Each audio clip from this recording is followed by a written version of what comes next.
Assalamualaikum warahmatullahi wabarakatuh.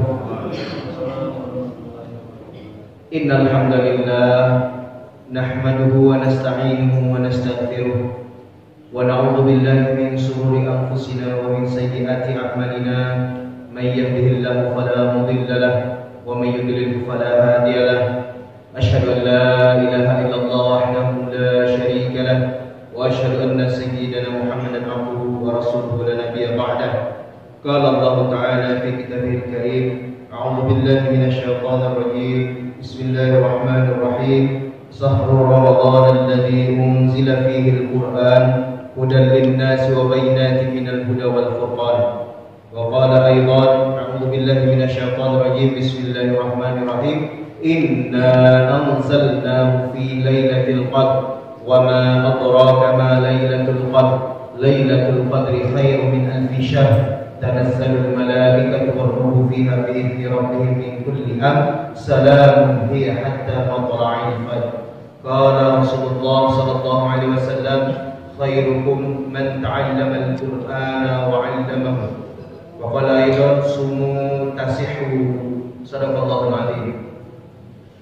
Bersyukur kita kepada Allah Subhanahu wa taala karena Allah Subhanahu wa taala masih memberikan kita nikmat yang begitu besar, yaitu nikmatul iman.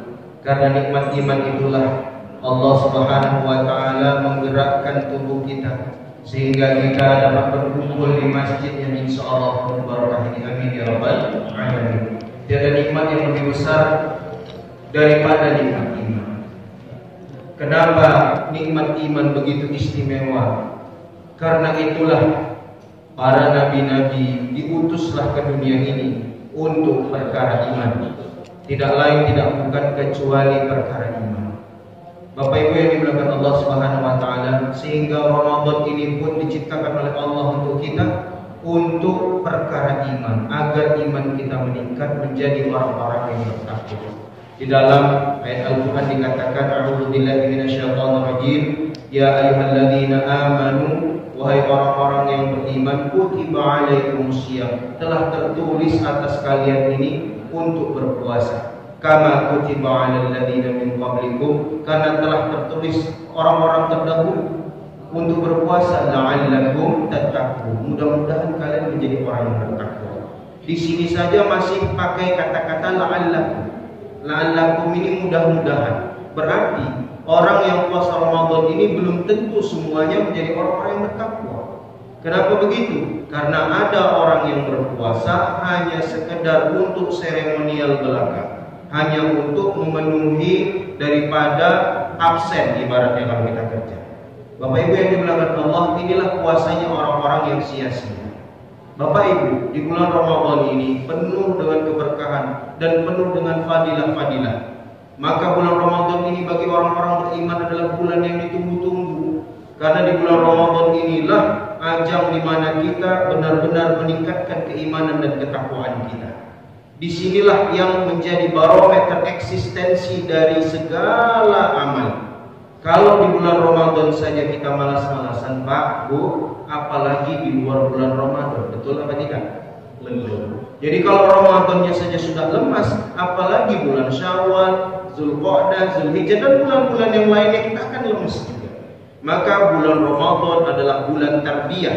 Bulan Ramadan ini adalah bulan pendidikan, di mana di dalamnya kita melatih bagaimana nafsu kita ini kita tekan, nafsu kita ini kita atur. Bapak Ibu yang dimuliakan Allah, orang-orang yang tidak bisa mengendalikan nafsunya, maka mereka ini adalah hamba-hamba nafsu. Bulan Ramadan ini adalah salah satu sarana prasarana untuk mengendalikan nafsu kita. Lihat Bapak Ibu yang dimuliakan Allah, orang-orang yang berpuasa itu mau marah aja nggak bisa, benar kan? Karena sudah lemas. Nah, disinilah kita latihan untuk menekan nafsu kita. Maka puasa ini penuh sekali dengan keutamaan, penuh dengan fadilah, sehingga di dalam sabda Rasul katakan, sumu tasihhu, berpuasalah kalian maka kalian akan sehat. Bapak Ibu yang dimuliakan Allah, jadi kita jangan takut kalau kita punya penyakit mah, kita mungkin punya penyakit asam lambung, penyakit-penyakit dalam lainnya. Apabila kita berpuasa ini kita akan sehat insya Allah. Ada sebagian di antara kita yang takut mau puasa karena apa? Alasannya punya penyakit mah, punya asam lambung. Bapak Ibu yang dimuliakan Allah, bukankah orang-orang yang mau operasi itu harus puasa dulu? Nah, Masya Allah. Maka orang yang mau operasi itu harus puasa dulu. Begitu ajibnya, begitu luar biasanya puasa ini. Sehingga apa? Menolong kita puasa ini. Jadi mumpung ini bulan puasa kita baru masuk pada hari atau malam yang ke-19, maka masih ada waktu kita untuk menyegerakan diri kita dalam kebaikan. Sudah sampai mana kita membaca Al-Quran? Apakah sudah memulainya ataukah belum? Atau sudah hatam sekali atau berapa kali? Ayo kita sama-sama perhatikan. Bapak Ibu, dalam sekali saja hatam, di bulan Ramadan ini sekali saja kita hatam, sekali itu saja sudah dikategorikan sebagai orang yang bermalas-malas. Masya Allah. Dikatakan bahwasanya Imam Syafi'i rahmatullah alaihi dalam bulan Ramadan itu bisa menghatamkan Al-Quran itu sampai berpuluh-puluh kali. Bapak Ibu yang dimuliakan Allah, saya rasa di dalam Ramadannya itu mungkin sibuk dengan Al-Quran saja mungkin. Mungkin bekerja, tetapi setelah pulang kerja sibuk dengan Al-Quran saja. Nah, kalau kita ini pulang kerja capek baring, nah disitulah kita dilatih. Bagaimana Al-Quran ini bisa mensyafaati kita kalau Ramadan saja kita cuek dengan Al-Quran, Bapak Ibu. Bahkan banyak orang-orang yang tidak sama sekali membuka Al-Quran. Banyak. Kam min shaimin ila al-ju' wal 'atas. Berapa banyak orang-orang yang dalam bulan puasa ini cuma lapar dan dahaga saja. Tarawih tak dijalankan, baca Quran ditinggalkan, sholat ditinggalkan. Alhamdulillah.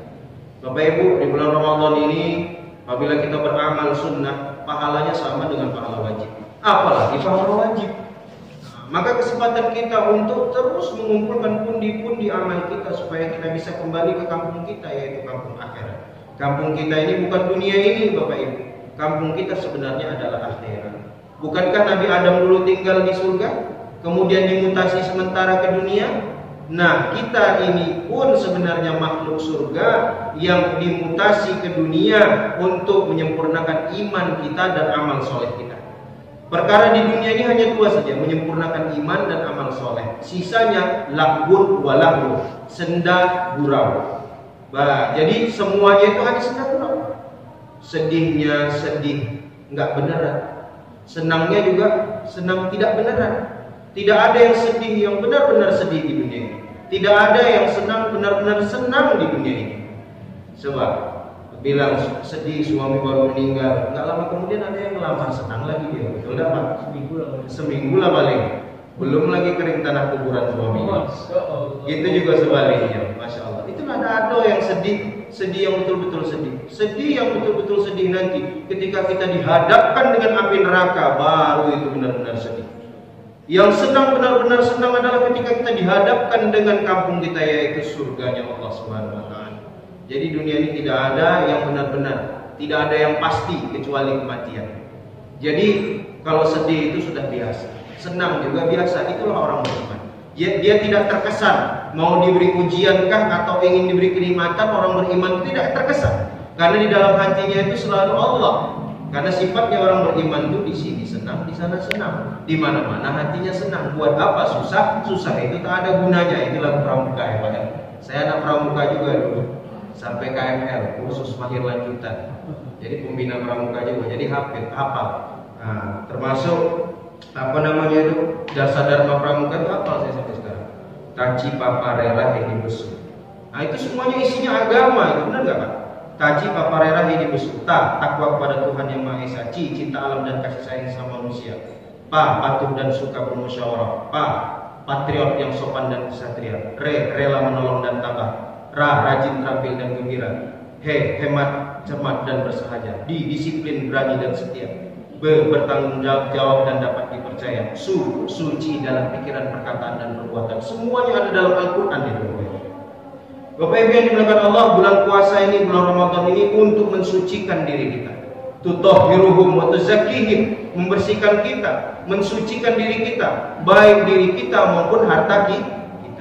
Maka berlomba-lombalah kita dalam yang terutama pertama membaca Al-Quran, kemudian ditekankan sholat, kemudian bersedekah. Banyak orang di bulan Ramadan ini yang harusnya berlomba-lomba dalam bersedekah. Karena bersedekah di luar bulan Ramadan itu sedikit pahalanya. Di dalam bulan Ramadan pahalanya berlipat-lipat ganda. Kalau di bulan Ramadan saja dikatakan kalau di luar bulan Ramadan satu kita infakkan di jalan Allah dibalas minimal 10 atau ada maksimal 700. Mana dalilnya? Dalilnya yang berbunyi yang dibalas 10. Man jaa bil hasanati falahu asyru amsalih. Barang siapa yang datang kepadaku dengan satu kebaikan, maka minimal kubalas dengan 10 kebaikan. Nah, itu. Dalil yang dibalas 700. Satu yang kita keluarkan di jalan Allah, Allah balas 700. Ini dalilnya. Masalul ladzina yunfikuna amwalahum fi sabilillah kamasali habba ambatat sab'a sanabila fi kulli sunbulatin mi'atun habbah wallahu yudha'ifu liman yasha' wallahu wasi'un 'alim. Perumpamaan orang yang menafkahkan hartanya di jalan Allah itu seperti satu buah tangkai yang bercabang menjadi 7 tangkai. Dari tiap-tiap tangkai yang 7 ini tadi bercabang menjadi 100. Berarti 700. Nah, Masya Allah, begitu banyak. Itu di luar bulan Ramadan. Kalau di dalam bulan Ramadan dikatakan dikalikan 70. 700 kali 70. Masya Allah, itu satu. Bagaimana kalau orang-orang yang berbuat kebaikan tak terhitung kebaikan-kebaikannya? Belum lagi bacaan Al-Qur'annya. Kalau di luar bulan Ramadan kita baca Al-Quran, alif lam mim, alif dapat ganjaran 10, lam 10, mim 10. Itu di luar bulan Ramadan. Kalau di dalam bulan Ramadan dikalikan 70, bahkan bisa dikalikan 700 kata ulama. Baru 3 huruf saja kita sudah kebanjiran pahala. Sehingga kalau kita menghatamkan berkali-kali Al-Quran, malaikat-malaikat Allah ini kalkulatornya mungkin rusak. Bapak Ibu yang dimuliakan Allah, maka berlomba-lombalah kita dalam kebaikan. Belum tentu Ramadan tahun depan kita masih bisa bertemu. Ajal tidak pernah ada yang tahu. Maka jadikan bulan Ramadan ini kita benar-benar khidmat, khusyuk, kita nikmati, benar-benar kita ada ruhnya lah di dalam bulan Ramadan. Jangan kita samakan dengan bulan-bulan biasa. Bapak Ibu yang dimuliakan Allah, maka para nabi diturunkan ke muka bumi ini tidak ada kata lain selain dia untuk memanggil kita menyempurnakan iman. Semua nabi-nabi, termasuk Nabi besar Muhammad sallallahu alaihi wasallam, nabi kita, nabi yang mulia. Bangga kita jadi umatnya Nabi. Umat-umat terdahulu minta dijadikan umat Nabi, Bapak Ibu. Karena apa? Karena umatnya Nabi Muhammad ini umurnya pendek-pendek, ya kan? Banyak maksiat, banyak makan, banyak tidur, tapi dikasih ganjaran pahala berlipat-lipat ganda dibandingkan umat terdahulu. Kita sholat sunnah 2 rakaat sebelum subuh aja pahalanya berapa? Pahalanya dunia beserta isinya, Bapak Ibu. Banyak lagi yang lain-lain, fadilah-fadilah keutamaan-keutamaan dalam beramal. Kalau umat terdahulu sholat dari Jumat ke Jumat, zikir, duduk dari Jumat ke Jumat, belum tentu pahalanya besar. Orang-orang zaman dahulu Bani Israel itu, Pak, kalau zikir itu duduk nggak pindah-pindah dari tempat duduknya, itu dari Jumat ke Jumat. Bahkan dikatakan dalam Sahih Bukhari itu kalau dia duduk di pinggir pantai, maka air pantai itu rasanya berubah menjadi manis. Kalau dia berzikir di dalam gua, maka gua itu akan mengeluarkan cahaya. Itulah orang-orang terdahulu, tapi tidak ada apa-apanya dibandingkan umatnya Nabi Muhammad sallallahu alaihi wasallam. Senang kita jadi umatnya Nabi. Mana dalilnya? Dalilnya kuntum khaira ummatin ukhrijat linnas. Kalian ini adalah sebaik-baik umat kata Allah, yang dikeluarkan dari rahim-rahim ibu kalian untuk memberikan manfaat bagi manusia. Ta'muruna bil ma'ruf wa tanhauna 'anil munkar wa tu'minuna billah. Untuk amar ma'ruf nahi munkar. Nah, Bapak Ibu yang dimuliakan Allah, bapak-bapak polisi ini semua kan kerjanya amar ma'ruf nahi munkar, benar enggak? Jadi bapak-bapak polisi ini sudah termasuk menjalankan daripada perintah Allah, Pak. Amar ma'ruf nahi munkar.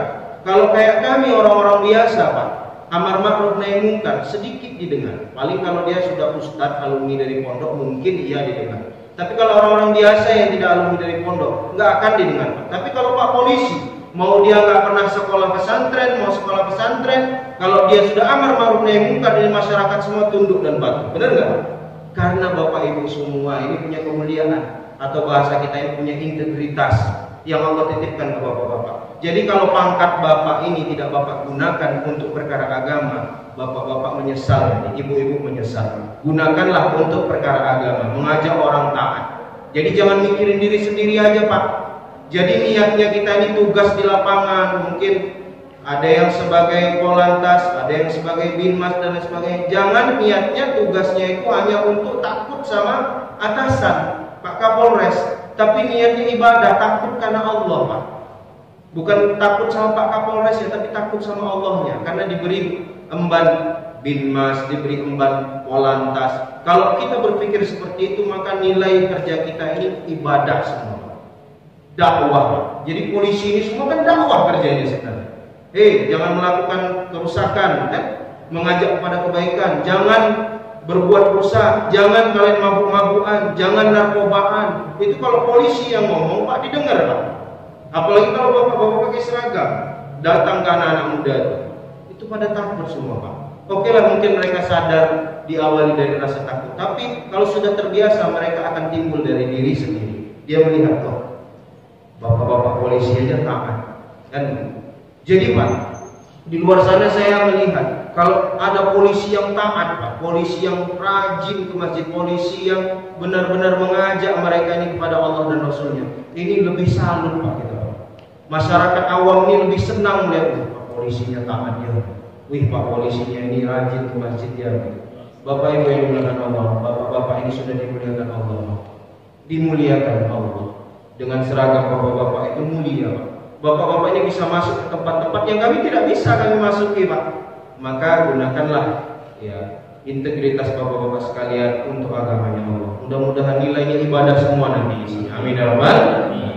Masih ada waktu beberapa hari lagi kita untuk menjalankan puasa Ramadan, membaca Al-Quran dan sebagainya. Kalau yang belum buka Al-Quran, nanti selepas dari sini dibuka Al-Qurannya, Pak.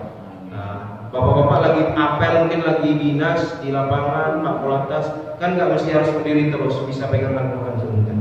Masya Allah, kalau lihat Pak Polantasnya pakai baju dinas Polantas, terus ada waktu sebentar duduk baca Al-Quran, Masya Allah. Orang melihatnya itu jadi asbab hidayah. Pak Polantas saja duduk di pinggir jalan baca Al-Quran, Masya Allah. Itu semua akan dapat hidayah dari para ulama. Amin ya rabbal alamin. Bapak Ibu, ada lebihnya datangnya daripada Allah, ada salah dari kebodohan saya, ada Bapak Ibu saya mohon maaf. Terima kasih atas segala perhatian. Wassalamualaikum warahmatullahi wabarakatuh.